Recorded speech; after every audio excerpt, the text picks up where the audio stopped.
গাজীপুরে ছাত্র জনতার উপর সন্ত্রাসী আক্রমণের ঘটনায় শনিবার ৮ ফেব্রুয়ারি স্বরাষ্ট্র মন্ত্রণালয় এক সংবাদ বিজ্ঞপ্তি প্রকাশ করেছে। শুক্রবার ৭ ফেব্রুয়ারি রাতে এই ঘটনার পর স্বরাষ্ট্র মন্ত্রণালয় আইনশৃঙ্খলা বাহিনীগুলোর সমন্বয়ে একটি জরুরি সভা আয়োজন করে, যেখানে এই ঘটনার দ্রুত ব্যবস্থা নেওয়ার জন্য অপারেশন ডেভিল হান্ট পরিচালনার সিদ্ধান্ত নেওয়া হয়। বিজ্ঞপ্তিতে বলা হয়েছে, গাজীপুর সহ দেশের অন্যান্য এলাকায় সন্ত্রাসী কার্যক্রম মোকাবেলার জন্য যৌথ বাহিনী মাঠে নামবে। এই বিশেষ অভিযান আজ থেকেই শুরু হবে। আগামী রোববার ৯ ফেব্রুয়ারি এক প্রেস ব্রিফিংয়ের মাধ্যমে অপারেশন ডেভিল হান্টের বিস্তারিত তথ্য জানানো হবে। উল্লেখ্য, শুক্রবার রাতে গাজীপুরে আওয়ামী লীগ নেতা এবং সাবেক মুক্তিযুদ্ধ বিষয়ক মন্ত্রী আকমা মোজাম্মেল হকের বাসভবনে হামলা চালানো হয়।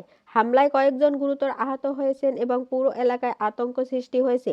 আইনশৃঙ্খলা পরিস্থিতি স্বাভাবিক রাখতে স্বরাষ্ট্র মন্ত্রণালয় এই দ্রুত অভিযান শুরু করার সিদ্ধান্ত নিয়েছে। অপারেশন ডেভিল হান্টের উদ্দেশ্য হলো সন্ত্রাসীদের দ্রুত আইনের আওতায় আনা এবং দেশের নিরাপত্তা নিশ্চিত করা। এছাড়া হামলার সাথে জড়িতদের বিরুদ্ধে কঠোর আইনগত পদক্ষেপ গ্রহণ করা হবে বলে মন্ত্রণালয় জানিয়েছে। স্বরাষ্ট্র মন্ত্রণালয় আরও জানিয়েছেন, এই অভিযান গাজীপুরের সীমানা ছাড়িয়ে সারা দেশে চালানো হবে এবং সন্ত্রাসীদের দ্রুত গ্রেপ্তার করার জন্য সর্বাত্মক চেষ্টা চালানো হবে। সরকার এই ধরনের সন্ত্রাসী হামলার প্রতি কঠোর অবস্থান নিয়ে জনগণের জানমালের নিরাপত্তা নিশ্চিত করার জন্য প্রতিশ্রুতিবদ্ধ।